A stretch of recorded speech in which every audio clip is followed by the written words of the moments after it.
Who wears the pants in their relationship? I've been wanting to talk about this for a minute. How do you keep the passion alive? Were you nervous about your first time with a woman? Should we talk about this or no? Okay, today we're gonna do the Q&As. We had you guys send in some questions on our Instagram and we're gonna answer those questions. So follow us there if you wanna ask us some more questions. For the next one, For the next one. Ooh! Ooh! Okay, we actually got a lot of questions, so if we don't get to yours, that's why. It'll go into the next one.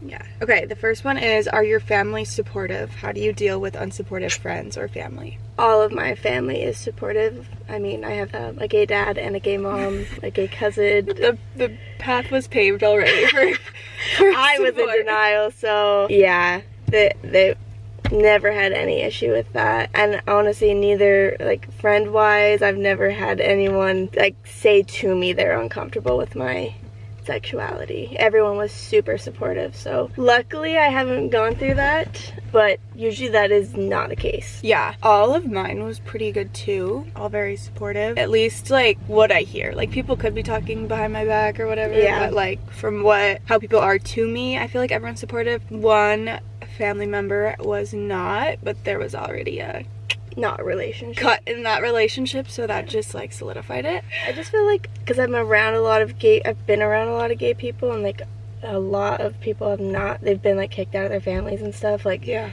that's where you just kind of have to learn to be okay with yourself and kind of create your own community and family, and friends are just as close as family. Yeah, if you find like that right group of people, and you just got to put yourself out there. Yeah. I wasn't scared to tell any of my friends because I already knew, like, I was in a really good, safe friend group that was very supportive of everything along those lines. Yeah, so it's gonna be hard at first, but I feel like once you find your people, it'll all start making sense. Yeah, but I would say if you are wanting to come out but you like have people that might not be supportive, never mind.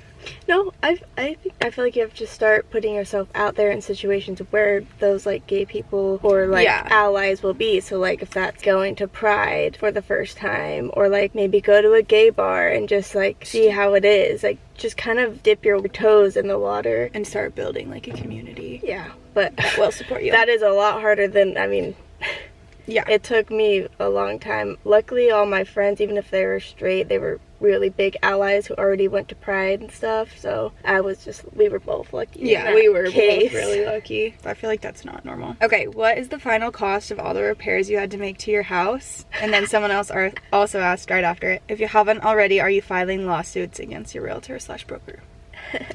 The final cost on, like, there was extra things we should do to our house that we have not done yet. Yeah, it's like definitely like a big recommendation. So all of that would make it more expensive, but with like everything we did end up getting done and Airbnbs and stuff, like 25. Yeah, around 20 on top of like already putting down our payment and everything. Like, it was ridiculous, and that we almost like died from poisonous spray foam. And yeah, like we had to get 2 separate treatments for the termites, so yeah. But if we include not what we were, this foundation thing that we were highly recommended, another $30K on top of that. Yeah, we haven't taken, should we talk about this or no? We haven't taken any action currently just because it was a freaking headache, and we're just barely, the last few months have gotten some peace in our life. But every time we do bring it up, or like, wait, with someone, we're like, okay, wait, I do want to do something. We just need to be in the right headspace. Yeah, literally that whole year was just like problem after problem after problem for the house. Yeah. So maybe in the next few months. Yeah.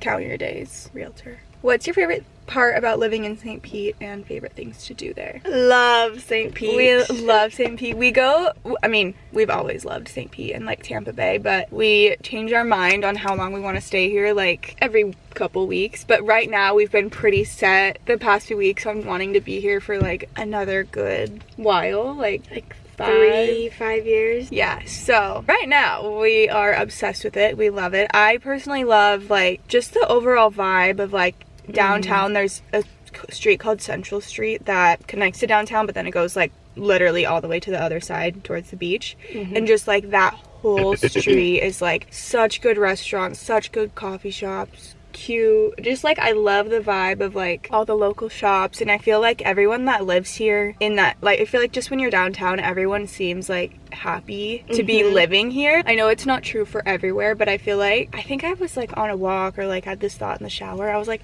it's so cute that like we all live in a certain city because we all love it. Like we all love the vibe. Like that's how I feel in St. Pete. The vibe's just chill and slow, and there's a beautiful beach. There's like so much outdoorsy things you can be doing, paddleboarding, walk. It's very dog friendly. Everywhere you can sit with your dog in like any restaurant basically. Yeah, there's like all these like St. Pete like meetups too. Like there's like a golden retriever like meetup that we're going to with our friends. There's just a lot of community based things. After Hurricane Milton, our favorite coffee shop got destroyed. Yeah, destroyed. But like we went to a pop-up that they had, and the whole community was there. It was like, it was so cute. So cute to see. Like everyone just supporting this coffee shop. That's just how community based it is. So yeah.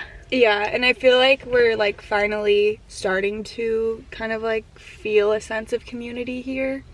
Yeah. And so it's making me want to stay. I love it. Yeah, I really can't imagine not living here right now. The weather is so good right now too. It was pretty cold for like 2.5, 3 weeks, but now it's like starting to feel springy again. And I'm like, oh, I had some seasonal depression for like 2 weeks and now I can feel myself, my spark coming back. Yeah, we love St. Pete. Highly recommend moving here. I don't think you'll regret it at all. It was also our favorite thing to do. Oh, our favorite thing to do. Well, obviously, go to the beach. Yes, I love a good happy hour at the beach. We're finding all our happy hours for food and drinks like everywhere, so we plan things around that. We have our favorite beach spots where we go. We love just walking Central and like getting coffee. What else do we like to do? I feel like there's not something that I'm like, this is what I love to do in St. Pete. It's just like the lifestyle. I can wake up whenever and go read my book on the beach and watch the sunrise. Like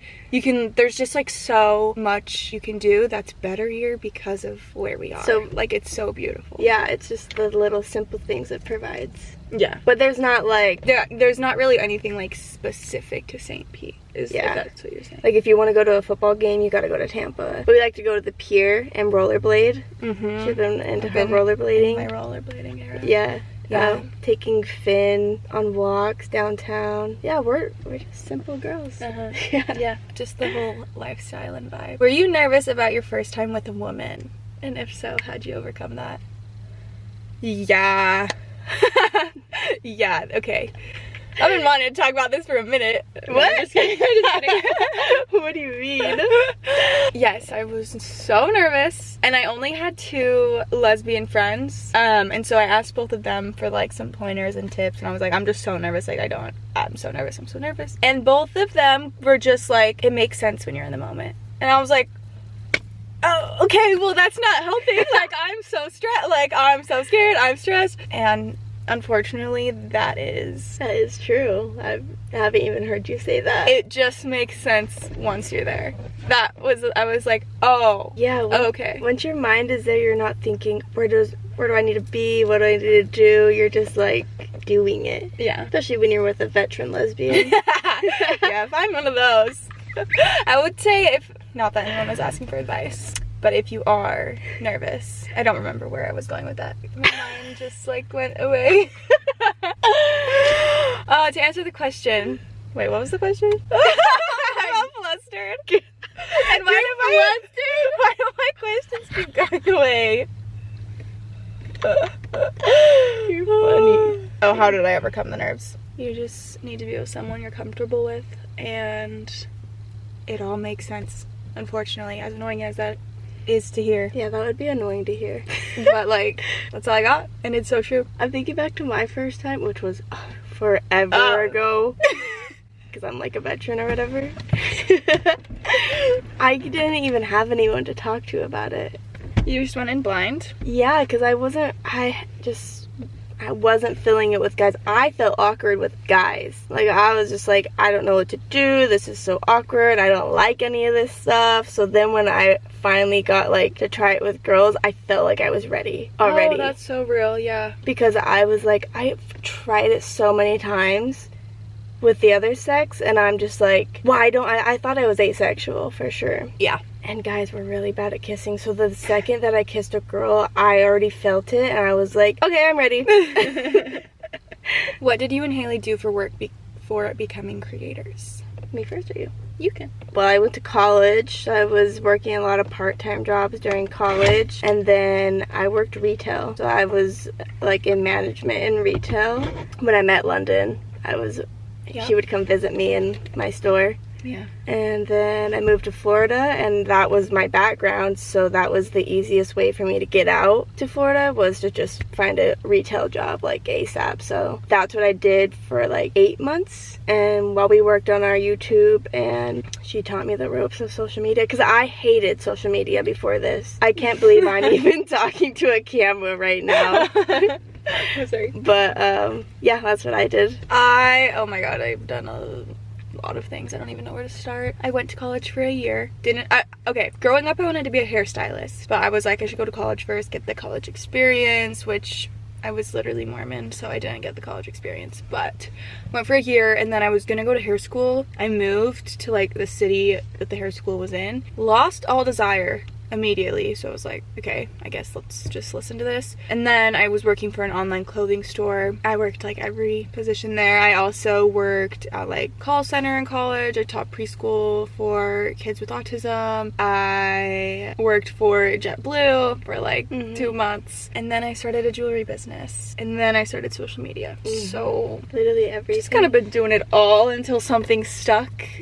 Yeah. I feel like I did that too, because I worked at I was a nanny. Me too. And then I worked at retail, and then worked at my grandparents' heating and air company, like the most random jobs, and I was like, I hate all of this. I also worked a lot of, I didn't work like in a restaurant, but a lot of like dessert or snack places too. So my first job was, I worked at a dog hotel. Like, I have no consistency throughout my How do you keep the passion alive? That's a really good question, because I feel like in my past it definitely dwindled down, but I feel like it's been easy between me and you. I know. I'm like, there's never really been. I just feel like what has kept us like steady with our passion is our communication. Yeah. I wouldn't say we have gotten in arguments, but like I feel like you have too, gotten in moods. And we've just learned to like what each other needs during that moment. And I mean, obviously we're still figuring it out, because like it's different each time. Yeah. But I feel like that helps us stay, like, makes us become closer afterwards. Yeah, like, no, we don't really like hold anything in. Yeah. Well, for one thing, we can't. Like, the second there's something off with one of us, the other person notices immediately and is like, what's going on? Tell me. So immediately. So, like, we kind of force each other, and it's annoying at first, because it's like, you don't want to talk about it, but you're kind of, not forced, like, we will give each other we're like, space. if you don't want to talk, it's fine. But I think that allows us to be with each other emotionally, which then checks out, like, physically and just, like, energy-wise. It just keeps matching, because when you're there, like, emotionally for someone, your mindset changes with everything with it. Does that make sense? Yeah. And then also, like, still going out on little dates. We love a good happy hour, a lunch date, a coffee date. We go on walks together most days. Yeah. 50% of... We do. 50% of days. But also just little things that like your partner likes. Like, she loves flowers, and even gets me flowers, which is really cute. Yeah, and, like little surprises. Yeah, or just like bringing home like some of her favorite like candy when you're at the store, or I like to cook dinner that she likes and like present it all cute so she can get a picture. I'll offer to take her pictures. We also, I feel like, we like to just like watch a show before bed, so I feel like we always have something to look forward to. Yeah, we Like, do. Talk about and like, yeah, you just gotta keep dating, literally. That's literally what we're doing. I know. Just dating. Yeah. But you can fall into this like state where you're like, alright, I already have this person, like it's fine. But Yeah. I feel like we haven't allowed that, Yeah, we just continue to nurture it. which I love. Any advice for someone who wants to have your lifestyle but doesn't know where to start? I feel like I can speak on this one because I didn't have the lifestyle that this girl on the internet looked like, had like the most amazing lifestyle. Like, are you saying it's not? no, it is amazing. Our lifestyle is amazing, but it also has a lot of work to it, and a lot of like, you have to put yourself out there and stuff. And that was the hardest thing for me, because I wanted the lifestyle that you had, but no one sees behind the doors of what London does to have this lifestyle. Does that make sense? Yeah, I didn't know if the question was asking like a healthy lifestyle. No, you really like does not happen overnight. I've been trying to have this lifestyle for literally like 7 years, since I graduated high school, and it really is. I feel like a good book to read is Atomic Habits, because it like talks about how to build a habit and then habit stacking on top of that. Like, I used to literally wake up at noon every day, and so like wanting to start like working out and like drinking water and trying to like be self-employed and waking up early, you can't all do that at once. You have to like find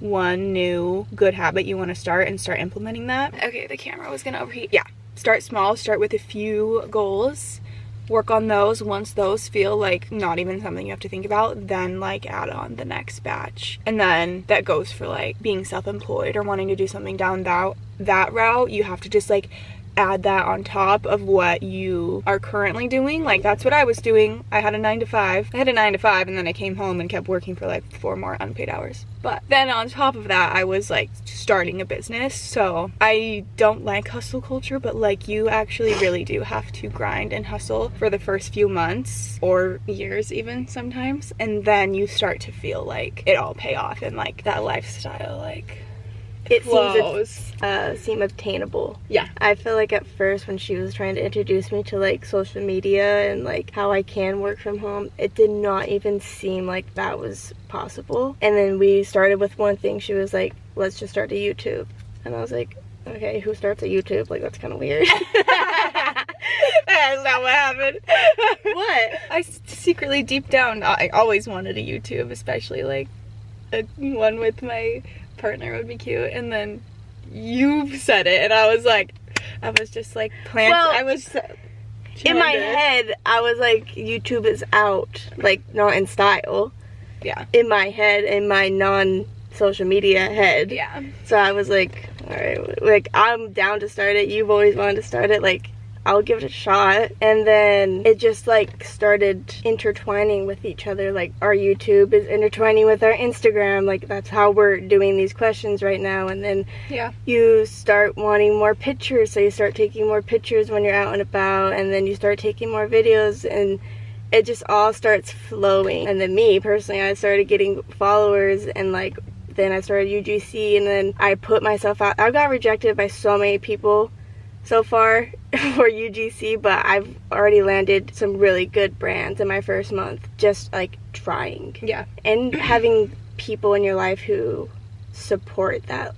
And yes. And you like putting yourself out there, because you need that support when you're doing that. Yeah, you have to have people in your life who also like want to grow in all aspects, or else it's very, very hard. Growing is so uncomfortable. Yeah. So if you're not feeling uncomfortable, you're probably not doing it. Yeah. I'm also a very big list person, so like trying to have a very healthy lifestyle with like the entrepreneurship side, I have to be able to see it all and like everything I want to do on that day to get it all done. So that's another tip. Start doing that. Like habit trackers, just like to-do lists. I had one other thing, but I forgot. I feel like that answers the question. Yeah, that does. If it doesn't, you can ask a more in-depth question for next time to go on that. But I feel like we like talking about that. Oh yeah, I'm just like trying to keep going. Just put yourself out there and just try something that you've been wanting to do. Yeah. Have people who are going to push you to do it and support you while you're doing it, and you're most likely going to succeed if you stay with it. Yeah, I just remembered what I was gonna say. Being able to like be real with yourself and check in with yourself on why you might not be reaching something you want to is also very important. My example is trying to grow on Instagram. I was like, I've been trying to grow on Instagram for like 5 years, like it's not working. I'm trying, and then I like stepped back and I was like, I'm not trying. Like, I think I'm being consistent and I'm actually not being consistent. And then I started being consistent and planning everything out like to the day. My following has doubled. I I thought I was like putting my all into this and trying so hard, and then I'm like, I'm actually not. So that's your be real with takeaway yourself. from this is like, be real with yourself. I'm being so consistent. Well, I'm trying. Like, I lose followers. Blah, blah. I'm like, oh, I looked back and I was like, oh my god, no, I'm not. That's so real. I feel like I'm in the middle of that too. Like, I think I am trying, but I know I could probably do even more. But I'm still good with where I'm at too. Like, I'm still pushing and I'm uncomfortable as heck right now doing some things. No, you're doing really, really good. Should we do like Also having a partner who's like, she's so motivating. Like, she's already like independent queen. So like seeing her do her stuff, I'm like, well, I gotta do that too. I gotta like kind of be on top of my stuff like that. And I'm like, when she gets like proud of me for like getting like UGC deals, like it's cute and motivating. Cute, I love that. Who wears the pants in their relationship? I feel like she might actually. I like to say I do. Looking at it from the outside, it would look like you, but I don't want it to be me, but you don't want it to be. Well, you created it like that. I know, I didn't mean to. Neither of us really. We both do. I think it depends on what aspect you're asking. that's Like, true. if it's like, I don't know. She's just an independent girl at heart. So if she already wants something, she's gonna do it. Yeah. I am more realistic, like, think everything through, and I think that's what makes you, That's so real. made you become like this boss girl. And so so I feel like you're teaching me how to be a boss girl, so I feel like in turn that makes you have the pants. But then in other situations, I feel like I wear the pants. I can't think of any right now, but like there are some. You know? No, that's really, you nailed it, actually. Yeah, but when I think of like wearing the pants, there's no one really who wears the pants because we're so equal in everything that it makes our relationship just like glide. And I feel like we're both just like secure.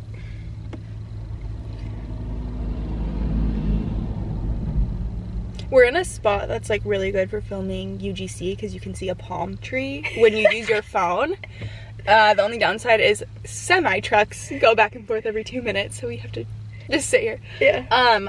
Yes, I feel like we both are independent and both are very secure in our relationship and with ourselves. Yeah. I feel like, so it's not like someone has has to be to wearing the be pants. taking charge of anything. Like, I think society has made us feel like, okay, well, like, yes, London is the boss woman, like, she brings in the big, like, cash and shit, so that automatically from society makes her wear the pants. Yeah. But, like, if she had to, provide and cook for herself, she doesn't wear the pants in that aspect.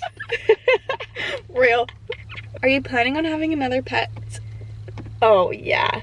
We've been wanting one really bad. Probably this summer, if everything goes how we're expecting. They're just expensive and a lot of work, and we have 2 big trips coming up.